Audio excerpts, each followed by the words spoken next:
ರಾಶಿ ಫಲಗಳ ಬಗ್ಗೆ ಮಾತನಾಡ್ತಾ ಹೋಗೋಣ. ಮೊದಲಿಗೆ ಮೇಷ ರಾಶಿಯ ಬಗ್ಗೆ ತಿಳಿಸ್ಕೊಡೋದಾದ್ರೆ. ಖಂಡಿತ ಅಮ್ಮ. ಮೇಷರಾಶಿನವರಿಗೆ ಪ್ರಮುಖವಾಗಿ 12ನೇ ಮನೆಯಲ್ಲಿ ಶನಿಯ ಸಂಚಾರ ಮತ್ತು ಜೂನ್ವರೆಗೂ ಸಹ 3ನೇ ಮನೆಯಲ್ಲಿ ಗುರುವಿನ ಸಂಚಾರ, ಜೂನ್ ನಂತರ ವರ್ಷಾಂತ್ಯದವರೆಗೂ ಸಹ ಕರ್ಕಾಟಕದಲ್ಲಿ 4ನೇ ಮನೆಯಲ್ಲಿ ಗುರುವಿನ ಸಂಚಾರ, 11ನೇ ಮನೆಯಲ್ಲಿ ರಾಹು, 5ನೇ ಮನೆಯಲ್ಲಿ ಕೇತು, ಈ ರೀತಿ ಗ್ರಹಗತಿಗಳು ಇರುತ್ತೆ. ಸೊ ಇದು ಒಂದು ರೀತಿಯಲ್ಲಿ ಹೇಳಬೇಕು ಇವರಿಗೆ ಅಂತಂದ್ರೆ ಶನಿ ಬಿಟ್ರೆ ಮಿಕ್ಕ ಎಲ್ಲಾ ಗ್ರಹಗಳು ಸಹ ಇವರಿಗೆ ಪಾಸಿಟಿವ್ ಆಗಿದೆ ಅಂತ ಹೇಳಬೇಕಾಗುತ್ತೆ ನಾವು. ಮೊದಲನೇದಾಗಿ ಇವರಿಗೆ ಸಾಡೆ ಸಾತಿ ನಡೀತಾ ಇದೆ ಮೇಷರಾಶಿನವರಿಗೆ. ಈ ವಿಚಾರದ ಬಗ್ಗೆ ಗಮನ ತಗೊಳ್ಳೇಬೇಕಾಗುತ್ತೆ ಮೇಷರಾಶಿನವರು. ಯಾಕಂದ್ರೆ ಅದರಲ್ಲೂ ಸಹ 30 ವರ್ಷ ವಯೋಮಾನಕ್ಕಿಂತ ಕಡಿಮೆ ಇರತಕ್ಕಂಥವ್ರು ಇವರು ತುಂಬಾ ಜಾಗ್ರತೆಯಿಂದ ಇರಬೇಕು. ಯಾಕಂದ್ರೆ ಅವ್ರ ಲೈಫ್ ನಲ್ಲಿ ಫಸ್ಟ್ ಟೈಮ್ ಸಾಡೆ ಸಾತಿ ಬರ್ತಾ ಇರುತ್ತೆ. ಇದು 2ನೇ ಬಾರಿ ಮೇಷರಾಶಿನವರಿಗೆ 30 ವರ್ಷಕ್ಕಿಂತ ಕಡಿಮೆ ವಯಸ್ಸಿರುವಂತವರಿಗೆ 2ನೇ ಬಾರಿ 3ನೇ ಬಾರಿ 30 ವರ್ಷ ದಾಟಿರ್ತಕ್ಕಂಥವ್ರಿಗೆ ಈ ಸಾಡೆ ಸಾತ್ ಅನ್ನೋದು 2ನೇ ಬಾರಿ 3ನೇ ಬಾರಿ ಬರ್ತಾ ಇರುತ್ತೆ. 2ನೇ ಬಾರಿ 3ನೇ ಬಾರಿ ಬರುವಂತ ಸಾಡೆ ಸಾತನ್ನ ಸಂಪತ್ ಶನಿ ಅಂತ ಕರೀತಾರೆ, ಉಕ್ಕು ಶನಿ ಅಂತ ಕರೀತಾರೆ. ಅದು ನಮಗೆ ಕೆಟ್ಟದಕ್ಕಿಂತ ಒಳ್ಳೇದನ್ನೇ ಮಾಡುತ್ತೆ. ಯಾಕಂದ್ರೆ ಆಲ್ರೆಡಿ ಒಂದ್ಸಲ ಪಾಠ ಕಲಿಸ್ಬಿಟ್ಟಿರ್ತಾನೆ ಶನೈಶ್ಚರ. 1ನೇ ಬಾರಿ ಸಾಡೆ ಸಾತ್ ಬಂದಾಗ, ಅರ್ಧಾಷ್ಟಮ ಶನಿ ಬಂದಾಗ, ಪಂಚಮ ಶನಿ ಬಂದಾಗ, ಅಷ್ಟಮ ಶನಿ ಬಂದಾಗ ಎಲ್ಲ ನಮ್ಮನ್ನ ಸಾಕಷ್ಟು ಬದಲಾವಣೆ ಮಾಡ್ಬಿಟ್ಟಿರ್ತಾನೆ. ಸೊ ಈ ಸರ್ತಿ ನಾವು ಪ್ರಿಪೇರ್ಡ್ ಆಗಿರ್ತೀವಿ. ಸೊ 2ನೇ ಬಾರಿ ಸಾಡೆ ಸಾತ್ ಯಾರಿಗಾದ್ರೂ ಬರ್ತಾ ಇದೆ ಲೈಫ್ ನಲ್ಲಿ ಅಂದ್ರೆ ಮೇಷರಾಶಿನವರು ಖುಷಿಯಾಗಿರಿ, ಏನು ತೊಂದರೆ ಆಗೋದಿಲ್ಲ, ಒಳ್ಳೇದೇ ಆಗುತ್ತೆ, ಟಾಪ್ ಲೆವೆಲ್ಗೆ ಹೋಗ್ತೀರಾ ಜೀವನದಲ್ಲಿ. ಈ ಸೆಕೆಂಡ್ ಟೈಮ್ ಸಾಡೆ ಸಾತಿ ಅನ್ನುವಂಥದ್ದು ಅಥವಾ ಥರ್ಡ್ ಟೈಮ್ ಸಾಡೆ ಸಾತಿ 50ನೇ ವಯೋಮಾನ 60ನೇ ವಯೋಮಾನದಲ್ಲಿ ಇರತಕ್ಕಂಥವ್ರು ಇರ್ತಾರೆ, ಅವ್ರುಗಳಿಗೆ 3ನೇ ಸಲ ಸಾಡೆ ಸಾತಿ ಬರ್ತಾ ಇರುತ್ತೆ, ಒಳ್ಳೇದೇ ಆಗುತ್ತೆ.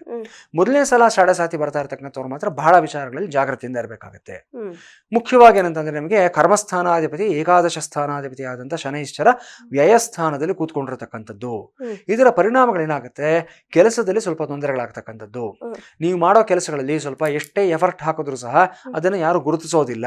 ಅದಕ್ಕೆ ಬರ್ಬೇಕಾಗಿರತಕ್ಕಂಥ ಒಂದು ರಿಸಲ್ಟ್ಸ್ ಏನಿರುತ್ತೆ, ಅದಕ್ಕೆ ನಿಮ್ಗೆ ಸಿಗ್ಬೇಕಾಗಿರತಕ್ಕಂಥ ಒಂದು ಬೆನಿಫಿಟ್ಸ್ ಆಗ್ಲಿ ಯಾವುದು ಸಹ ಸಿಗೋದಿಲ್ಲ ಸಕಾಲದಲ್ಲಿ. ಸೊ ನೀವು ಪ್ರಯತ್ನ ಮಾಡ್ತಾ ಇರ್ತೀರಾ. ಈಗ ಹೇಗೆ ಅಂತಂದ್ರೆ ಒಂದು ಬಾವಿ ತೋಡ್ದಂಗೆ, ನಾವು 100 ಅಡಿ ಆಯ್ತು, 200 ಅಡಿ ಆಯ್ತು, 300 ಅಡಿ ಆಯ್ತು, ನೀರು ಬರಲಿಲ್ಲ, ಶ್ರಮ ಮಾತ್ರ ಆಗ್ತಾ ಇದೆ, ಕಲ್ಲು ಮಣ್ಣು ಮಾತ್ರ ಸಿಗ್ತಾ ಇದೆ, ಆ ತರ ಇರುತ್ತೆ. ಆದ್ರೆ 301ನೇ ಅಡಿನಲ್ಲಿ ನೀರು ಇರುತ್ತೆ, ಅದು ನಿಮಗೆ ಗೊತ್ತಿರೋದಿಲ್ಲ. ಆ ಪ್ರಯತ್ನ 300 ಅಡಿಗೆ ನೀವು ಬಿಟ್ಬಿಟ್ರೆ ಇಲ್ಲಿವರೆಗೂ ಹಾಕಿರೋ ಪ್ರಯತ್ನಗಳು ಎಫರ್ಟ್ಸ್ ಎಲ್ಲವೂ ಸಹ ವೇಸ್ಟ್ ಆಗೋಗುತ್ತೆ. ಸ್ವಲ್ಪ ತಾಳ್ಮೆಯಿಂದ ನೀವು ನಡ್ಕೋಬೇಕಾಗುತ್ತೆ. ಜೊತೆಗೆ 12ನೇ ಮನೆ ಅಂದ್ರೆ ಶಯನಸ್ಥಾನ ಆಗಿರೋದ್ರಿಂದ ನಿದ್ರಾಸ್ಥಾನ, ಶಯನಸ್ಥಾನ ಅಂತ ಹೇಳ್ತೀವಿ. ಕೆಲವರಿಗೆ ನಿದ್ರೆಗೆ ಸಂಬಂಧಪಟ್ಟ ಕೆಲವು ಸಮಸ್ಯೆಗಳಾಗ್ತಕ್ಕಂಥದ್ದು, ನಿದ್ರಾಹೀನತೆ, ಇನ್ಸೋಮ್ನಿಯಾ ಅಂತ ಹೇಳ್ತೀವಿ, ಆ ಸಮಸ್ಯೆ ಆಗ್ತಕ್ಕಂಥ ಸಾಧ್ಯತೆ ಇರುತ್ತೆ. ಕೆಟ್ಟ ಕನಸುಗಳು ಮೇಲಿಂದ ಮೇಲೆ ತುಂಬಾ ಬರುವಂತ ಒಂದು ಸಾಧ್ಯತೆಗಳು ಸಹ ಇರುತ್ತೆ. ಜೊತೆಗೆ ಒಂದು ರೀತಿಯಲ್ಲಿ ಹೇಳ್ಬೇಕಂದ್ರೆ ಹತಾಶ ಮನೋಭಾವ ನಿಮ್ಮಲ್ಲಿ ಜಾಸ್ತಿ ಆಗ್ತಾ ಹೋಗುತ್ತೆ. ಅಂದ್ರೆ ಏನು ಸಾಧನೆ ಮಾಡಿಲ್ಲ, ಏನು ಅಚೀವ್ ಮಾಡೋಕ್ಕಾಗಿಲ್ಲ ಇನ್ನು ಲೈಫ್ ನಲ್ಲಿ, ನಾನು ಏನೋ ಅನ್ಕೊಂಡು ಬಂದೆ ಈ ಫೀಲ್ಡ್ಗೆ ಅಥವಾ ಈ ಒಂದು ಕ್ಷೇತ್ರಕ್ಕೆ ಬಂದಿದ್ದೀನಿ, ಇನ್ನೂ ಏನೂ ಮಾಡೋಕ್ಕಾಗಿಲ್ಲ ಅಂತ ಎಲ್ಲೋ ಒಂದು ಇನ್ಸೆಕ್ಯೂರಿಟಿ, ಒಂದು ಡೆಸ್ಪರೇಟ್ ಮೈಂಡ್ ಸೆಟ್ ಅನ್ನೋದು ನಿಮ್ಮಲ್ಲಿ ಬರುವಂತ ಸಾಧ್ಯತೆಗಳಿರುತ್ತೆ. ಇದೆಲ್ಲದಕ್ಕೆ ಪರಿಹಾರ ಅಂತಂದ್ರೆ ಆಂಜನೇಯನ ಸ್ಮರಣೆ ಆಗಿರುತ್ತೆ.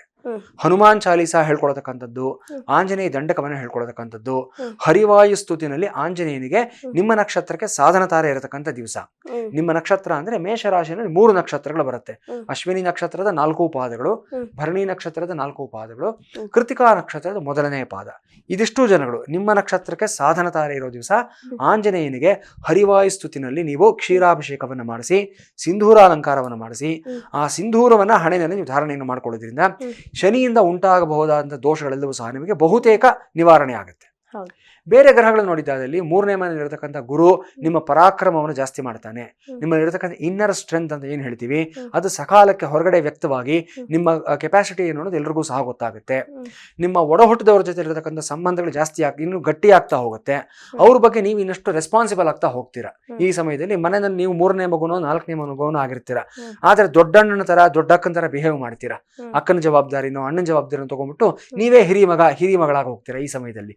ಇದೆಲ್ಲ ಗುರು ಕೊಡತಕ್ಕಂಥ ಒಂದು ಪಾಸಿಟಿವ್ ಅಂಶಗಳಾಗಿರುತ್ತೆ.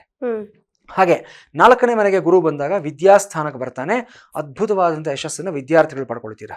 ಯಾರ್ಯಾರು ಪೋಸ್ಟ್ ಗ್ರಾಜುಯೇಷನ್ ಮಾಡಬೇಕು, ಮಾಸ್ಟರ್ ಡಿಗ್ರಿ ಮಾಡಬೇಕು, ಅಬ್ರಾಡ್ ಹೋಗ್ಬಿಟ್ಟು ಕಲ್ತ್ಕೊಂಡು ಬರಬೇಕು, ಈ ಥರದ ಒಂದು ಅಪೇಕ್ಷೆಗಳು ಇಟ್ಕೊಂಡಿರ್ತೀರಾ, ನಿಮ್ಮೆಲ್ರಿಗೂ ಅಷ್ಟೇ ಒಳ್ಳೇದಾಗುತ್ತೆ, ಏನು ಸಮಸ್ಯೆ ಇರೋದಿಲ್ಲ.